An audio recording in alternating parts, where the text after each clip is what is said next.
Este é um aviso. Eu sou a razão viva pela qual você nunca deve fazer o que estou prestes a lhe dizer. Há coisas neste mundo que existem, algumas das quais não entendemos ou acreditamos. Foi isso que aconteceu comigo e com meus 2 amigos há 4 anos, e é por isso que agora estou pagando o preço. Eu e meus 2 amigos, Nathan e Charlie, adorávamos nossos filmes de terror, convenções e eventos. Também tínhamos feito muitas tábuas Ouija, rituais de pentagrama, cânticos e tudo o mais.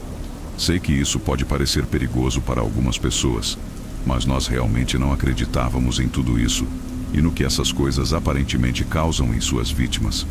Sempre dizíamos que era uma manobra para investir as pessoas no gênero de terror e tornar os filmes, jogos e experiências de terror mais assustadores. Na verdade, estávamos procurando ativamente novas maneiras de invocar demônios, espíritos e bruxas, com cânticos, práticas e ações. Não sei até que ponto éramos ingênuos, mas veja bem, éramos jovens e burros. Agora, tenho certeza de que muitos estão acostumados com o filme Candyman. Diga seu nome 5 vezes no espelho, e ele virá e matará suas vítimas. Nathan e Charlie gostavam de navegar na Dark Web e até recebiam caixas misteriosas, uma das quais continha uma faca manchada de sangue. No entanto, eu realmente não me envolvia em nada disso. Em uma sexta-feira à noite, os 2 vieram com algo novo para experimentar e disseram que era como o filme Candyman. Eles explicaram que encontraram uma frase online que, segundo dizem, invoca a filha do demônio chamada Lucia. Fiquei intrigado e pedi a eles que me contassem mais. Nathan me passou um pedaço de papel impresso com 4 linhas escritas. Lucia, Lucia, demônio da noite. Eu falo seu nome com medo e rancor. Invoco seu poder, sombrio e divino. Rezo para sobreviver até que eu seja seu. Ele me disse que tínhamos que dizer as linhas em espelhos paralelos. Então ela apareceria lentamente atrás de você. Lucia abre caminho através dos reflexos, até que finalmente ela o pega. No final da frase, ele estava rindo da estupidez que parecia. Eu o questionei sobre o que ele queria dizer com espelhos paralelos. Ele disse que é como se, quando você tem 2 espelhos de frente um para o outro, fosse como se houvesse uma quantidade quase infinita de reflexos. Imediatamente respondi a ele dizendo que tenho isso no meu banheiro. Ele se inclinou e me encarou. Depois respondeu dizendo que é por isso que estamos aqui. Cada um de nós ficou em frente ao espelho. Eu tinha um armário de remédios espelhado menor, adjacente ao principal, acima da pia. Um de cada vez, dissemos a frase satânica, primeiro Charlie, depois Nathan. A tensão aumentou depois que cada um de nós terminou. Eu fui o último, terminei a última palavra e a luz se apagou. Eu gritei, que diabos? Era apenas o Nathan brincando. Todos nós nos olhamos no espelho novamente, mas nada aconteceu. Charlie foi o primeiro a dizer que era tudo besteira, como o resto das coisas que havíamos tentado muitas vezes antes. Então, todos nós descemos para assistir a algum filme de zumbis. Mais tarde, naquela noite, depois que os rapazes saíram, fui escovar os dentes, e quando estava na metade da escovação, meu estômago deu um salto. Olhei para a fileira de espelhos à minha frente. Pouco antes de minha visão ser bloqueada pelo meu próprio reflexo, uma garota estava à distância. Eu não conseguia distinguir muitas características, pois ela era muito pequena, e toda vez que eu me movia para ter uma visão melhor, ainda ficava no caminho. Eu a olhava atentamente. Ela não estava desaparecendo. Sei que tomamos algumas cervejas mais cedo e atribuí o fato ao álcool. Fui para a cama, convencendo-me de que tudo aquilo era coisa da minha cabeça. Acordei na manhã seguinte e, ao entrar no banheiro, minha mente voltou ao que tinha visto na noite passada. Olhei-me no espelho e ela estava lá novamente. Dessa vez, ela não estava no reflexo mais distante, mas havia se movido para o próximo. Pude ver mais características. Um vestido branco com manchas vermelhas, cabelos pretos lisos. Ela estava olhando para o chão enquanto seus braços balançavam sem vida ao seu lado. Joguei água em meus olhos e os enxuguei com uma toalha. Quando olhei novamente, ela havia se movido mais uma vez para o próximo reflexo. Corri para o meu telefone e liguei para Charlie e Nathan. Ambos não tinham visto nada e me disseram para parar de ser estúpido. Ambos estavam trabalhando naquele dia, pois trabalhavam nos fins de semana, então não consegui chamá-los para mostrar a eles. Entrei na internet e passei as 4 horas seguintes pesquisando o que tínhamos feito e o que eu tinha visto, mas não encontrei nada. No meio da tarde, recebi uma ligação de Charlie, que estava respirando pesadamente e dizendo repetidamente: "Que diabos?" Eu respondi: "Você a viu?" Sua voz embargou ao pronunciar as palavras: "Ela está tão perto." Fiquei confuso, pois mal consegui vê-la na primeira vez. Voltei a perguntar quantas vezes ele havia olhado. Ele disse: 6. Ela está a uma distância, bem perto de mim. Eu disse a ele para sair de onde estava e ir embora. Nunca esquecerei a perda de esperança em sua frase seguinte: "Estou em um cubículo, os banheiros têm paredes espelhadas." Eu lhe disse para cobrir os olhos e correr, pois logo o encontraria em frente ao seu trabalho. Cheguei 30 minutos depois. O local estava evacuado com a polícia do lado de fora. Perguntei a alguns dos funcionários se eles tinham visto Charlie e o que havia acontecido. Eles me disseram que ouviram um estrondo vindo dos banheiros e, quando entraram, o chão estava coberto de vidro espelhado. Dentro do vidro, eles viram sangue com o que pareciam ser unhas e dentes humanos inteiros. Foi quando ligaram para a polícia. Liguei para o telefone de Charlie e pude ouvir o toque de alguns policiais do lado de fora da loja. Fui correndo até eles, chamando o nome de Charlie enquanto caminhava. Os 3 policiais se viraram e estenderam os braços para me impedir. Percebi que o zumbido vinha de uma bolsa transparente lacrada que um deles estava segurando. Eles me interrogaram depois que expliquei como conhecia Charlie. Não disse nada sobre o que tínhamos feito ou visto, pois eles teriam dado risada. Quando cheguei em casa, liguei para Nathan. Ele já sabia. Ele também foi interrogado pela polícia. Ele disse que nada havia acontecido com ele e que eu estava inventando tudo. Ele disse para não brincar se algo ruim tivesse acontecido com Charlie. Algumas palavras foram trocadas e Nathan foi embora pouco tempo depois. Depois de tudo isso, retirei o armário, mas isso foi feito sob o risco de vê-la novamente. Passei o ano seguinte fazendo o possível para não me colocar em uma situação em que houvesse reflexões paralelas. 1 ano e meio depois, encontrei-me em um banheiro público com paredes duplas de espelho. O terror que senti quando entrei e percebi era incompreensível. Lá estava ela, a apenas 4 reflexos de distância. Dessa vez, ela estava olhando para mim. Eu podia vê-la claramente. Os cabelos pretos lisos caíam sobre o vestido branco manchado de sangue. Seus olhos estavam voltados para cima, com apenas as veias vermelhas visíveis no branco dos olhos. As pontas de seus dedos enegrecidos, cobertas por garras, agarravam a parte inferior do vestido. Ela estava sorrindo para mim, usando batom vermelho escuro, expondo dentes amarelados e afiados. Seu rosto pálido, rachado e decadente, ficou colado em mim quando entrei. Houve um grande estrondo atrás de mim e eu joguei a cabeça para trás quando alguém entrou correndo. Eles pediram desculpas enquanto entravam em um dos cubículos. Olhei de volta para o espelho. Ela havia alcançado o 3º reflexo de mim. Comecei a entrar em pânico. Senti meus joelhos tremerem incontrolavelmente quando seu braço se levantou. Ela estava me chamando para mais perto com a mão. Gritei para que me deixasse em paz e saí correndo do banheiro. Esse foi o último banheiro público em que entrei. 6 meses depois do ocorrido, recebi uma ligação dos pais de Nathan, pois ele havia desaparecido. A polícia disse a eles que tudo no apartamento dele havia sido deixado intocado, exceto o banheiro. Esse banheiro havia sido destruído. Estava cheio de sangue e vidros quebrados. Eles fizeram testes de DNA e registros dentários para confirmar que se tratava de Nathan. Ele havia seguido o mesmo caminho de Charlie. Ela havia pegado os 2. Estou morando sozinho no campo há 2 anos e só saio de casa 1 ou 2 vezes por mês para caminhar. Recebo todos os meus mantimentos e itens essenciais em domicílio, pois não posso me arriscar em supermercados ou lojas. Não tenho espelhos, apenas um laptop no qual coloquei uma capa de tela que não reflete. Eu a vi apenas 2 vezes nos últimos 2 anos, sendo que na última vez ela estava tentando me agarrar. Sei que se eu a vir novamente, será a última coisa que verei. Todos vocês foram avisados, por favor, não cometam os mesmos erros que nós. Isso custará sua vida de qualquer maneira.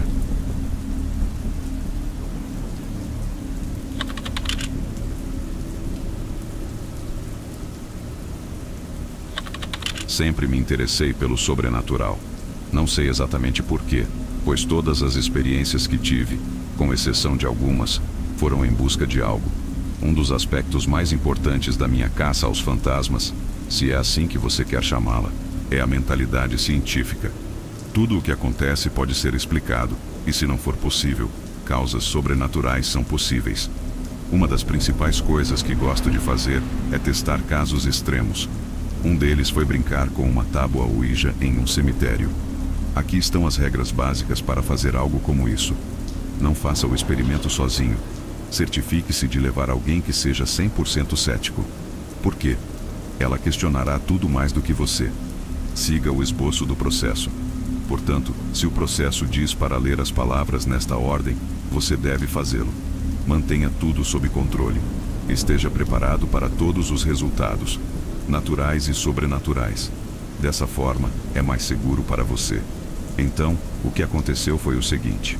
Um amigo que realmente acha que fantasmas, Deus e tudo o que é sobrenatural é uma grande besteira. Ele é o tipo de pessoa que diria que tudo não passa de um monte de histórias de mau gosto. Perfeito. Comprei um tabuleiro Ouija e pesquisei algumas coisas na internet sobre várias maneiras diferentes de ampliar a experiência, como velas pretas e um cântico interessante que com certeza irritaria algo do mundo do além. Para que essa experiência fosse bem sucedida, eu teria que levá-la ao extremo. Agora a parte importante. Depois de perguntar por aí e pesquisar um pouco, consegui encontrar um cemitério afastado da cidade e de todas as áreas circundantes com muito tráfego. Encontrei um cemitério muito pequeno no meio da floresta, em uma cidade a cerca de 30 minutos de distância.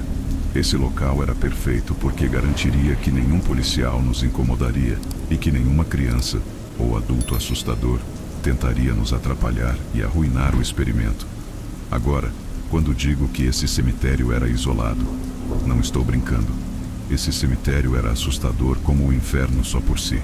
Para chegar a esse cemitério, é preciso dirigir 45 minutos. 30 minutos até a cidade e depois caminhar 15 minutos por uma pequena trilha que passava pela floresta. A trilha era de cascalho e claramente não passava por manutenção há algum tempo. A floresta era densa e muito escura, e embora meu amigo e eu estivéssemos lá por volta das 16 horas, estava muito escuro caminhar por lá. As árvores que seguiam a trilha para esse cemitério estavam mortas e secas. Perfeito. Não poderia ser melhor.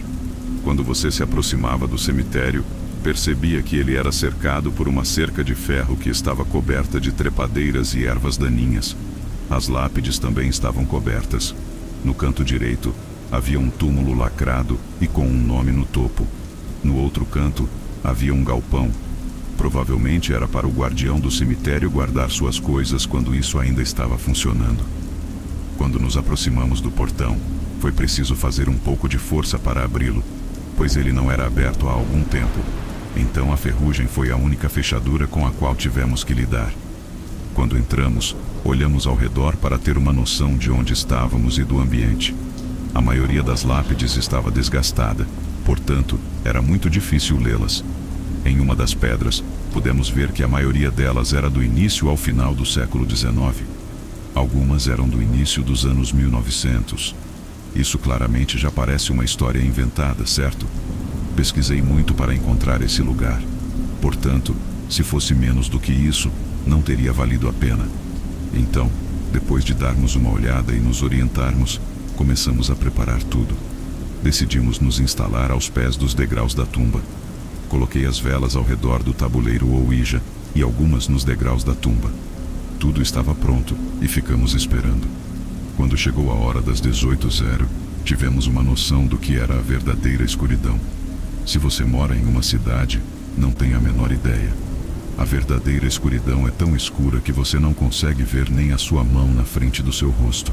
Decidimos andar por aí fazendo as perguntas típicas que você vê os caçadores de fantasmas fazendo na TV com um gravador. Você sabe como? Tem alguém aqui? Você era humano? Você está com raiva? Você está feliz? Triste? Etc. Fizemos isso por cerca de 3 horas e depois tiramos fotos por mais 3 horas e gravamos vídeos. Fizemos um intervalo de cerca de 2 horas para comer e nos preparar para o experimento com o tabuleiro Ouija. Até agora tudo estava quieto. Um silêncio de arrepiar os ossos.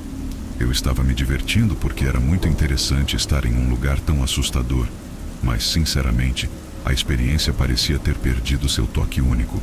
Até que nos sentamos aos pés da tumba. A essa altura, a temperatura estava mais fria, fazendo com que uma névoa começasse a se formar ao redor do cemitério. Ao nos sentarmos, acendemos todas as velas que eu havia colocado e desligamos as lanternas. Estávamos iluminados apenas pelas luzes das velas e, felizmente, ainda conseguíamos ver o quadro. Agora eram 3h da manhã e começamos o ritual, se você quiser chamá-lo assim. Fizemos os 3 círculos com a prancheta. Eu li o cântico que havia encontrado e começamos a fazer perguntas. Tem alguém aí? Nada. Alguma coisa quer se comunicar? Nada. Amigo ri. Talvez eles estejam morrendo de tédio. Eu ri. Não posso culpá-los. Você tem um nome? Depois de fazermos essa pergunta, bateram na porta atrás de nós. A porta da tumba era de madeira. Não sei como ela resistiu por tanto tempo, mas ouvimos claramente algo que parecia uma batida vindo da porta da tumba. Demos de ombros e prosseguimos com as perguntas. Provavelmente foi apenas uma pedra ou algo caindo. De qualquer forma, era velha. Fizemos outra pergunta. Batida. Paramos e nos viramos. Uma vez é sorte. 2 vezes é coincidência. Lembre-se de que estamos aqui há algum tempo. Patrulhamos o cemitério e não havia como alguém entrar na tumba sem que soubéssemos ou percebêssemos. Continuamos com o tabuleiro Ouija e só para dar uma risada, decidi perguntar. Você está preso na tumba? Batam 1 vez para sim e 2 para não.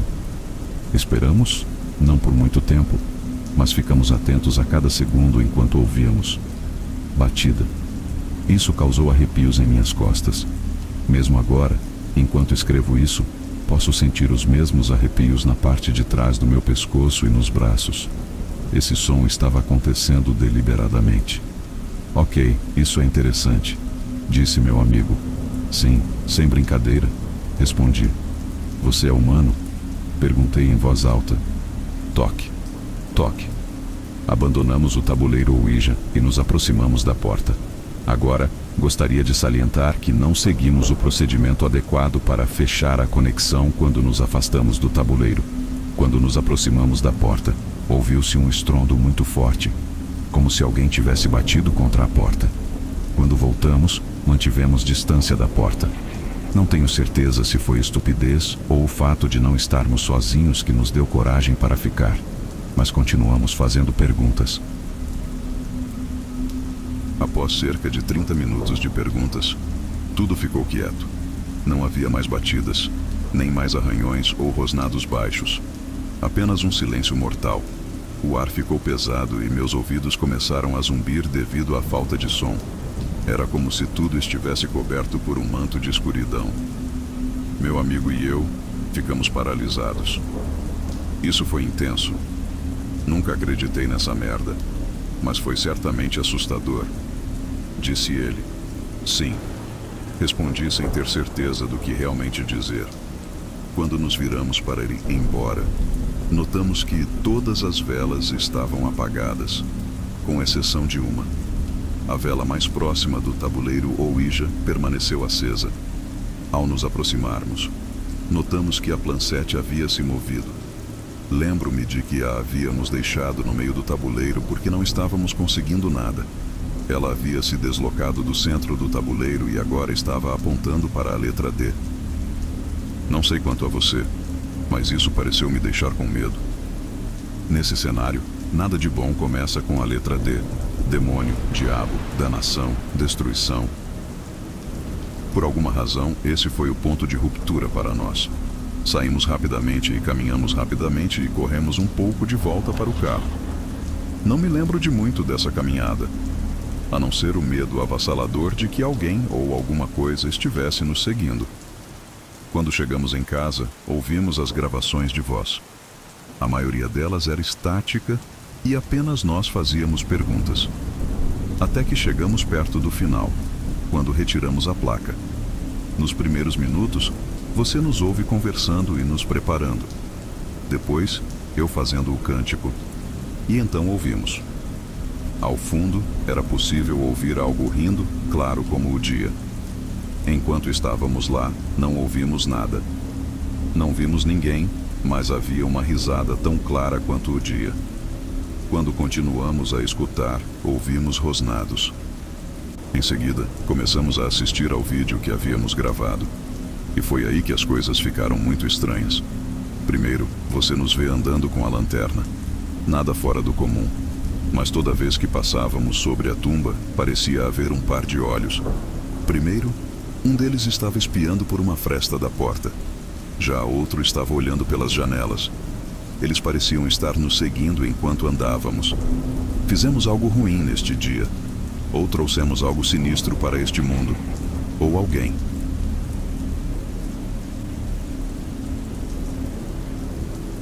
Espero que tenha gostado do conteúdo. Reforço o pedido para que você deixe seu gostei e se inscreva no nosso canal. Te vejo no próximo vídeo.